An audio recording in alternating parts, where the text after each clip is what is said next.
So, my favorite musical artist, Andrew Peterson, likes to quote G.K. Chesterton as saying that fairy tales don't teach kids that dragons exist. They already know that.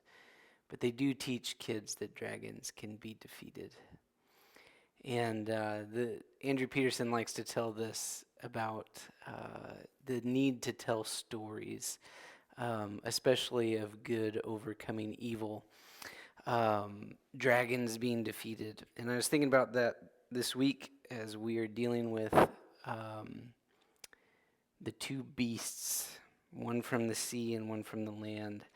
I've titled this message, The Bestiality of Politics and Religion, um, as these two beasts are kind of symbols of um, political and religious leaders that are at the service of the dragon, um, the ancient serpent known as Satan or the devil.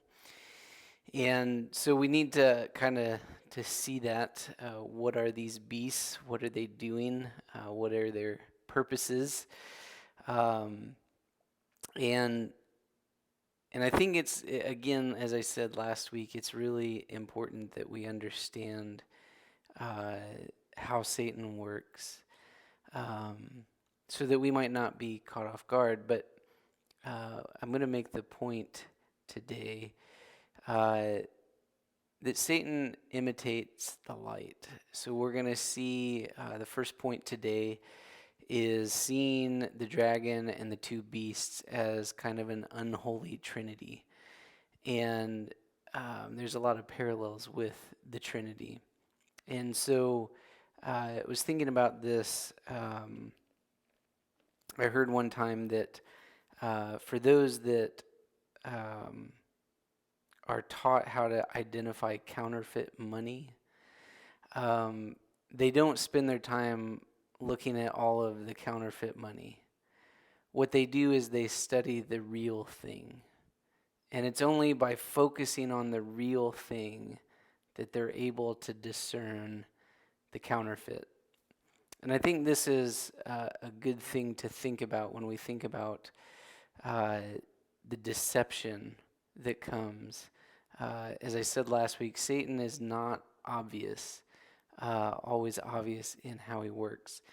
And so we have to be aware of the way that he deceives. So I want to start off thinking about how the dragon and the two beasts kind of give this image of an unholy trinity. And we see first that there is the dragon, and it stands on the shore of the sea. If you can imagine, he calls out to the beast of the sea. It says, "And I saw a beast coming out of the sea. It had 10 horns and 7 heads, with 10 crowns on its horns, and on each head a blasphemous name." So you can see real quick that the beast that comes out of the sea uh, identifies closely with the dragon. It's almost an exact same image that is given in Revelation 12 for the dragon. The only difference is the crowns, instead of being on the heads, are on the horns.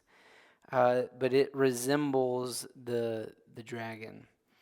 And the dragon gives the beast power and his throne and great authority. And so we see this as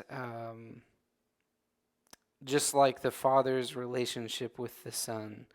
So the Father gives the Son, Jesus, the throne and authority. And then it goes on. One of the heads of the beast seemed to have had a fatal wound, but the fatal wound had been healed. The whole world was filled with wonder and followed the beast. So in a very similar way to Jesus' death and resurrection, the beast of the sea mimics the Son. But then we have further on the second beast that comes out of the earth. And it had 2 horns like a lamb, but it spoke like a dragon. Again, it resembles the dragon. It exercised all the authority of the first beast on its behalf. Think about the Son, the Father and the Son sending the Spirit. It acts on behalf of the first beast and the dragon. And its inhabitants, it makes the earth and its inhabitants worship the first beast. So we can see that this, in a sense, is like the Trinity. So you have the Father that gives his power, gives authority to the Son. The Son obeys the Father, and in that sends the Spirit.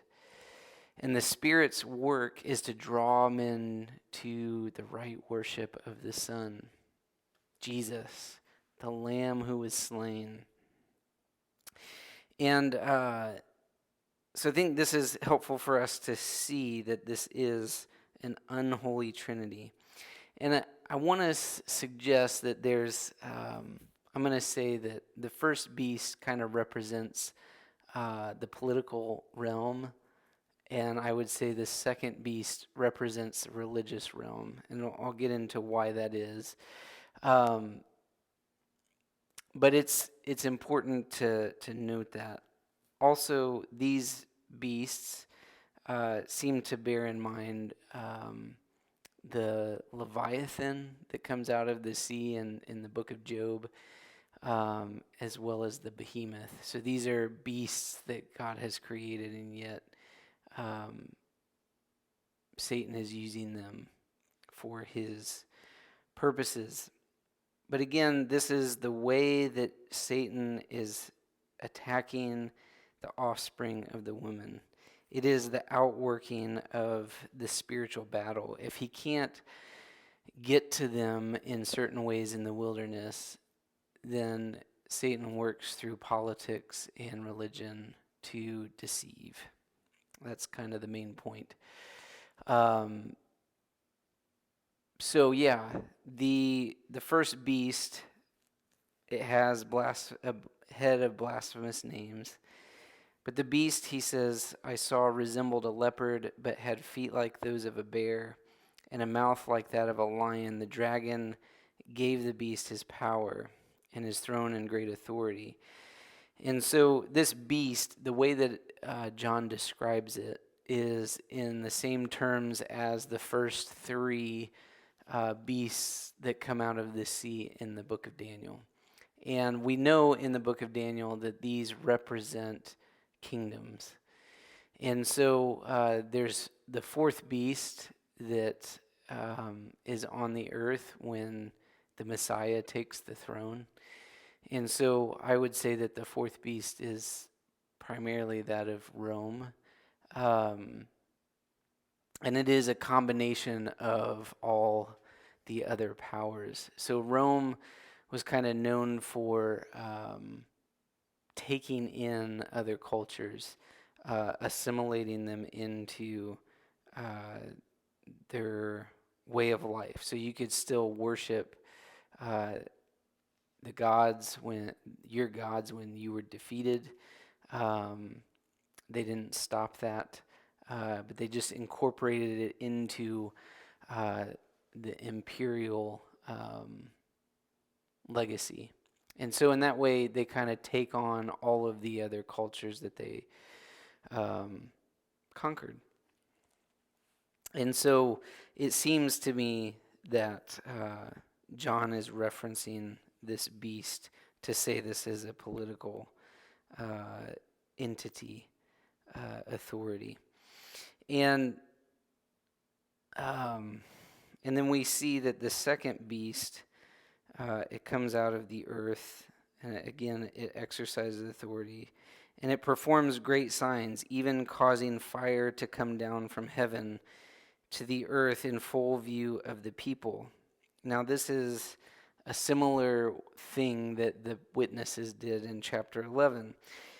And so, again, this is why I would say that it's kind of in view of a religious authority. But yet it is also called later the false prophet. And so, again, that speaks to this idea of a religious authority. There's so many potential meanings for this. I would say in the first century, as I've kind of shared before, some scholars see this reference to the sea as being the Gentile nation. So we have the political authorities that are out of Gentile nations, and then the land referencing, or the earth referencing, the promised land. And so, okay, how does this work out in the first century? Well, we see, of course, in Jesus' time that Rome has the authority, political authority. And at Jesus' trial, we see in the book of John that the religious leaders tell Pontius Pilate that they really don't want Jesus to be called the King of the Jews because they only have one king, and it's Caesar. Now, this would have been extremely blasphemous, but in essence, they are turning their backs on the true king and pointing people to the worship of the Roman emperor. And as Josephus explains, they would make sacrifices in the temple of God on behalf of the Roman emperor. And then, this was kind of the reality. So we can see that even in the first century, that this is how this could be interpreted. I want to spend a little bit of time on the way of the beast is the second point. So we see that the dragon and the beast kind of represent the unholy trinity. But we can see that this doesn't necessarily just have to be first century, but it is a way in which Satan works. So we see that he has the ability to grant political authority. So in Matthew 4, when Jesus goes out into the desert to be tempted, Satan takes him to the top of the mountain and says, "Look at all of the kingdoms of the world, and I can give you authority if you would just worship me." And so this really is the essence of political power. We can gain control over others if we would just bow down to Satan and his ways. But this way of the beast, it is to have power over. And in that, present authority.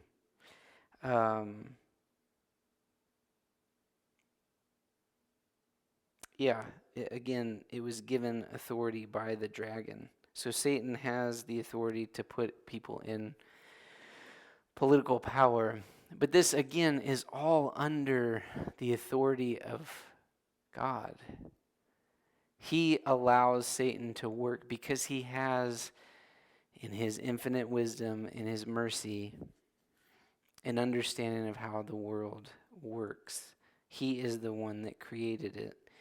And so we might say, how could he allow Satan to work in these ways? And some of that is really beyond us. But I think at the heart of it, it really does come down to God desires us to love. And love cannot be coerced. Love has to be a choice. And so in that, there can also be the choice not to love. And I think that that's really at the heart of the problem. What we see even from the beginning, that Adam and Eve have a choice to make. Will they obey? And I want to think about Adam and Eve for a little bit, to think about the way of the beast, right? The temptation is presented to Eve as a way of having power and control over life, certainty. You can know good and evil. And God doesn't want you to know that. He doesn't want you to have certainty. He's keeping this from you because he doesn't want you to be like him. When in reality, God does desire that we be like him, but it has to come through submission to him, not apart from him. To have life can only be with God, not apart from him. And so this really is the way of the beast. It is a temptation or offer of life without suffering. To have no persecution, to have economic stability. And I say that because the beast is given a mouth to utter blasphemous words. And he has the ability to conquer God's holy people, it says in chapter 13, verse 7. The beast was given power to wage war against God's holy people and to conquer them. And it was given authority over every tribe, people, and language and nation. And so all the inhabitants of the earth will worship the beast, all whose names have not been written in the book of life, the Lamb's book of life, the Lamb who was slain from the creation of the world. So without an understanding of the cross, the temptation is for a joining in of the worship of the political sphere, to not have persecution. And then we see later on that the second beast is the one in charge of worshiping the first beast. And so it says in verse 16, it also forced all people, great and small, rich and poor, free and slave, to receive a mark on their right hands and on their foreheads, so that they could not buy or sell unless they had the mark, which is the name of the beast under the the number of its name. And so this seems to offer economic prosperity. If you just go along, this is a prosperity gospel, right? If you worship in this way, if you give yourself over, this is the lie, this is the temptation that Satan uses. You can have certitude, you can have knowledge of your future, you can control your reality and not suffer. And I say this because when we think about the mark of the beast, some think this will be a chip implanted or something along those lines. But in biblical terms, to have something on your forehead and on your hand, on your wrist, brings to mind a specific passage in the book of Exodus where God says, it's Deuteronomy, I'm sorry, where God lays out, he says, put the law of the Lord on your forehead and on your arms. Put it on your doorposts. He says, talk about it with your children day and night, whether you come and whether you go. And so this is really a way of life. God wanted his law to be on the mind, in the heart, to always be present, so that we would understand how God wants us to live. And so to have the seal of Christ, as we talked about in Revelation 7, those that are saved are the ones that are marked by Jesus. And I argued that this is a sign of baptism. In baptism, we are marked by the cross of Christ. It is a different way of doing life. This is what ultimately the mark means. It is a mark to show our allegiance, our way of life. This is to get us to think about, who are we serving? Who are we worshiping? What ways are we going in? What is in our minds? What is in our hearts? What is always before us? Is it the ways of God, or is it the ways of the world?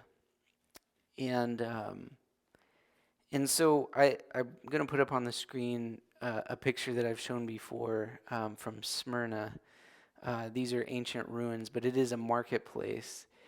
And for you to go into this marketplace in the first century in Smyrna, to participate, to buy and sell goods, you would have to offer, according to the imperial priesthood,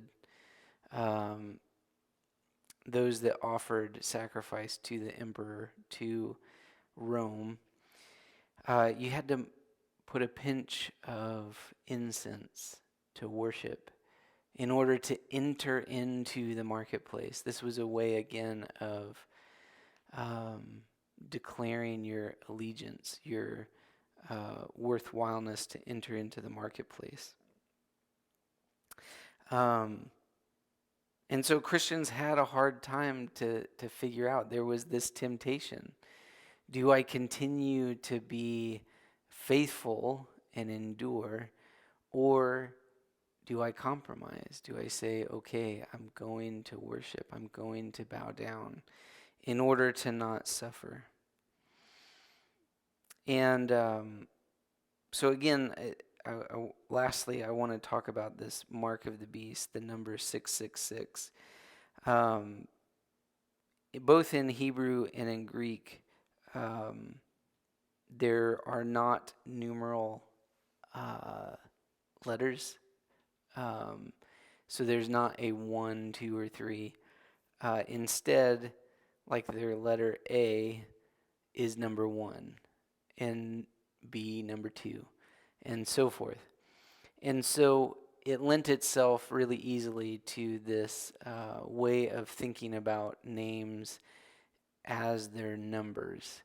So we see this even in the New Testament, in the book of Matthew, where Matthew says that there's 14 generations in between. I forget all the milestones. In any case, 14 is a number that comes up. Well, 14 is the number of David in Hebrew. Well, Caesar Nero adds up to the number 666. And what's interesting is that in some Latin manuscripts, early manuscripts of the book of Revelation, this was changed to 616. And if you were to transliterate Hebrew Caesar Nero into Latin, it would do 616 instead of 666. And so most scholars are pretty sure that this number is Nero, who again I think was representative of the political beast at the time. But this number is also instructive because 6 is not an evil number, but it is the number of the 6th day of creation, where both man and beasts are made. God creates man and beasts. And yet the 7th day, the Sabbath, is what we were made for as mankind. Human beings were not made to be beasts. We were made for a life with God in his rest on the 7th day. And so, but when we reject God and his ways, fundamentally we act like beasts. And so in a way, this number 666 is a number of the way of the beast. It represents a way of living humanity without God. So we can see that even in today's society. I was talking with somebody recently about how um, beasts, like pets, are treated like human beings, and human beings are treated like beasts. Um, where even I think that there will be um, growing acceptance of bestiality, um, uh, an undue affection for animals. Um, because again, when we don't have God as an authority over us, it becomes really difficult for us to draw clear lines as to what is right and what is wrong. And so, as Romans 1 says, He reveals His wrath in this, that He allows us to reject Him and gives us over to our depraved minds. And so this is really what happens. The way of the beast seems to offer life without suffering. It seems to offer certainty, um, prosperity, to be like God, but without Him. But in reality, what it offers is certain death.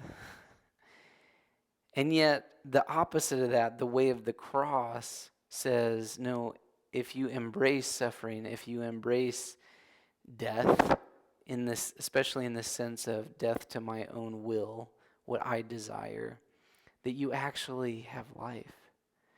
And so if I am okay living my life according to the ways of God, even though I am persecuted by the world around me, I can live at peace. Even if I die, I know that I will live. And so this is the reality. This is the warning that John gives. The first beast, the political beast, is a beast of violence. Even though it claims to have peace and provide authority, it really is waging war. It is a way of violence. And this was particularly true with the Romans. They would say, one of the things they heralded was the Pax Romana, the peace of Rome. And yet, how did you get that peace? Only by conquering, only by war. And the thing is that war can't end violence. Violence can't end violence. The only thing that can end violence is by laying down the right for violence. And so the warning is this in chapter 13, verse 10. If anyone is to go into captivity they will go. If anyone is to be killed with the sword they will be killed. And so this is John's warning. This calls for patient endurance, faithfulness on the part of God's people. In a similar way, in Matthew's account of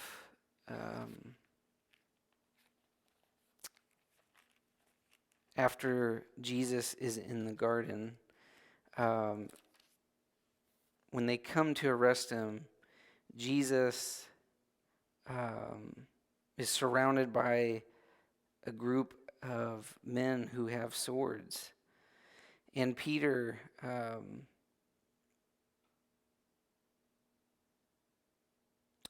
reached for his sword, drew it out, and struck the servant of the high priest, cutting off his ear.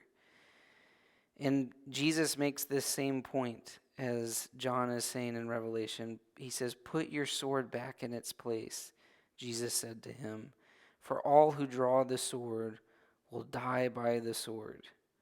Do you think I cannot call on my Father, and he will at once put at my disposal more than 12 legions of angels? But how then would the scriptures be fulfilled that say it must happen this way?" And so this is the way of the cross, the willingness to endure suffering. Why? Why should we endure suffering and persecution? Because it really is the only way to end it. Violence cannot end violence. Only the way of love can end violence. Now, I know that there are times where violence seems necessary, but I think that we have to, as Christians, be willing to embrace the cross and put down our swords. And this, John says, calls for patience, patient endurance, and faithfulness. You see, this is the difference of the way of the cross. I'm going to end with this.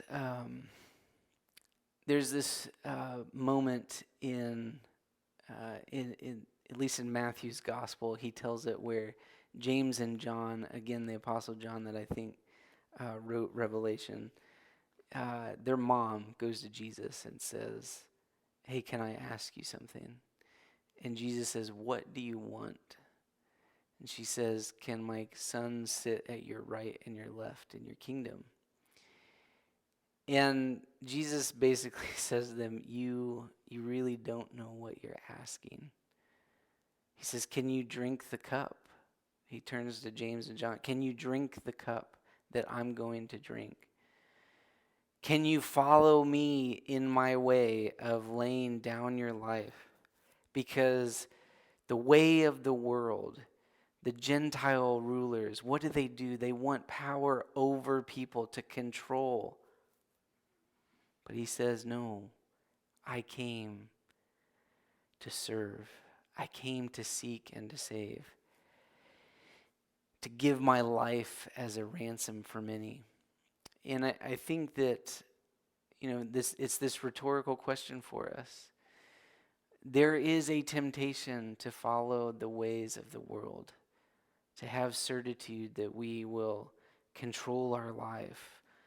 Everything will work out if we just follow the way of the political system that says, it has power over us. And the ways in which religion can do the same thing, to have power over people. And yet Jesus says the way of Christianity, to rule is to serve.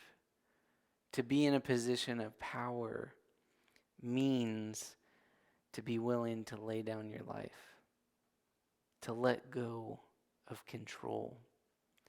And I think when we focus on this, when we focus on the way of the cross, it begins to make the false religion, the false ways of the world easier to spot. We can see the ways in which they can deceive. Again, we have to focus on the real thing to spot the counterfeit. And the real thing is the way of the cross. Again, how do Christians overcome evil? They triumph, chapter 12 says, verse 11, by the blood of the Lamb and by the word of their testimony. At the center of our salvation is a God who is willing to let us do our worst to him and yet love us anyways. This is where we need to come with our meditations. This is where we need to understand how to interact with the world and in society. We cannot be deceived by the ways of the beast, but we must endure and take up our crosses and follow Jesus. God bless you guys.